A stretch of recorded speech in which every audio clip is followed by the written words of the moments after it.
Selamat malam, Bapak Ibu, saudara-saudari sekalian.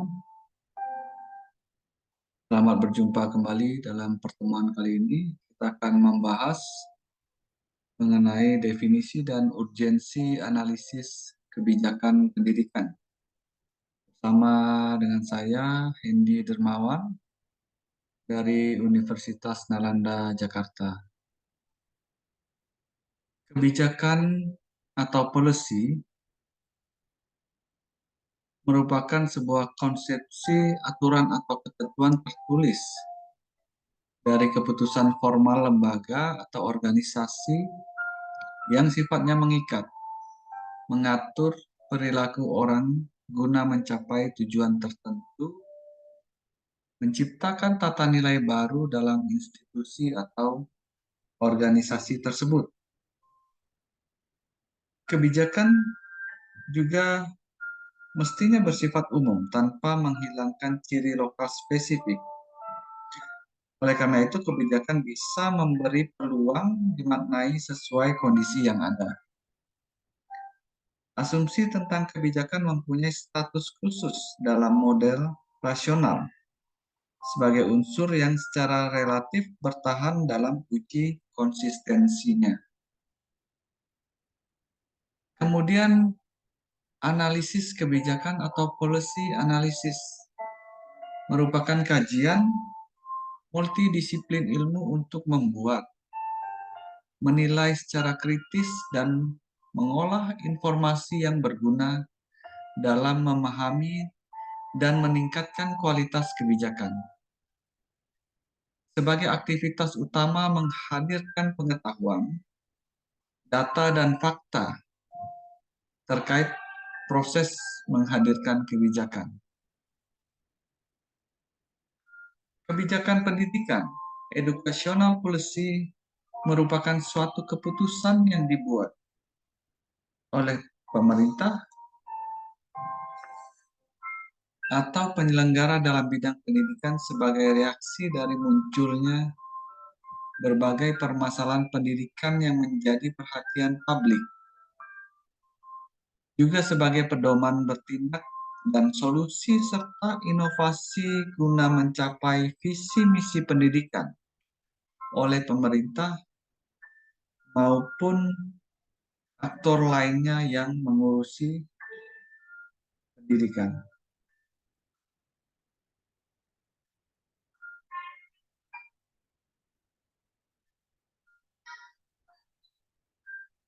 Selanjutnya adalah analisis kebijakan pendidikan. Analisis kebijakan pendidikan sebagai ilmu sosial terapan sistematis disusun dalam rangka mengetahui substansi kebijakan pendidikan agar diketahui secara jelas masalah yang akan dijawab oleh kebijakan dan masalah yang berpulang timbul sebagai akibat implementasi kebijakan pendidikan itu sendiri. Oleh karena itu, analisis kebijakan dalam bidang pendidikan menjadi sesuatu yang amat penting di era demokrasi, termasuk memasuki era revolusi industri 4.0.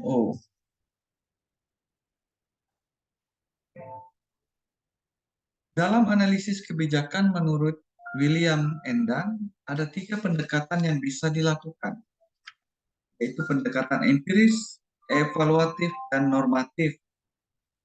Pendekatan empiris bertujuan menjawab permasalahan fakta-fakta.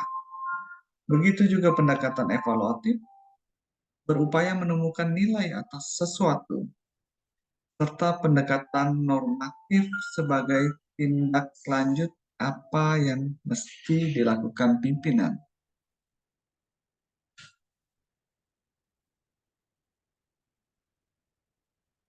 Kemudian karakteristik, fungsi, dan urgensi sebuah analisis kebijakan pendidikan, yakni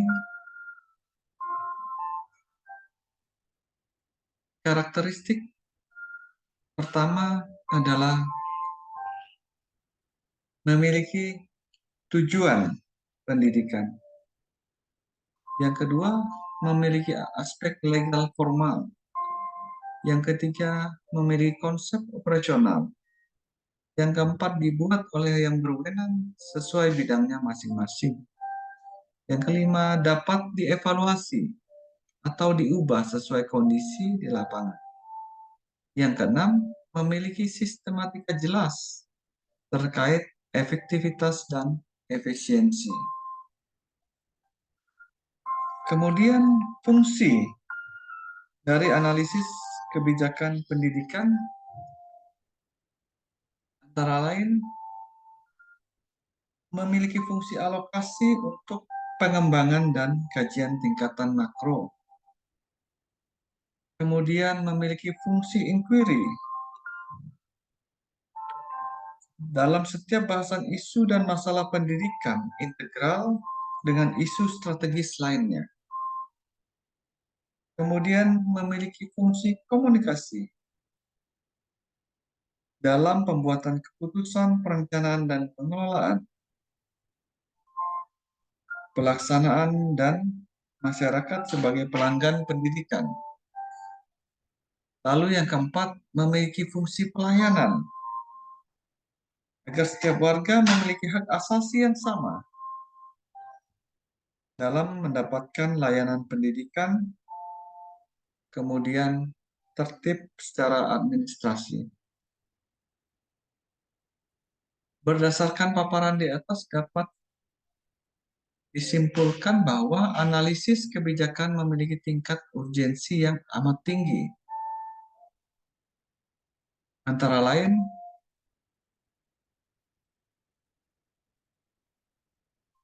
menjadi konsiderasi atau pertimbangan yang saintifik, rasional, dan objektif bagi semua pembuat kebijakan.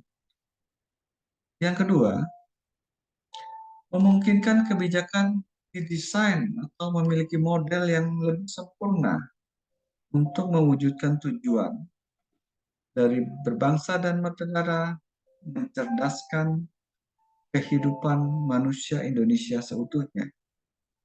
Yang ketiga, karena persoalan sifat multidimensional, saling terkait dan terintegrasi satu dengan lainnya, maka memungkinkan tersedia sebuah pedoman atau panduan yang komprehensif dalam pelaksanaan dan evaluasi kebijakan pendidikan.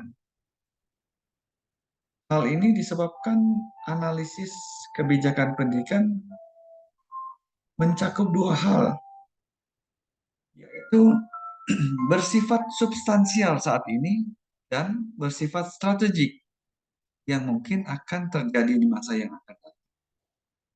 Kemudian yang keempat adalah memberikan peluang yang lebih besar untuk meningkatkan partisipasi orang tua siswa dan masyarakat kita secara umum.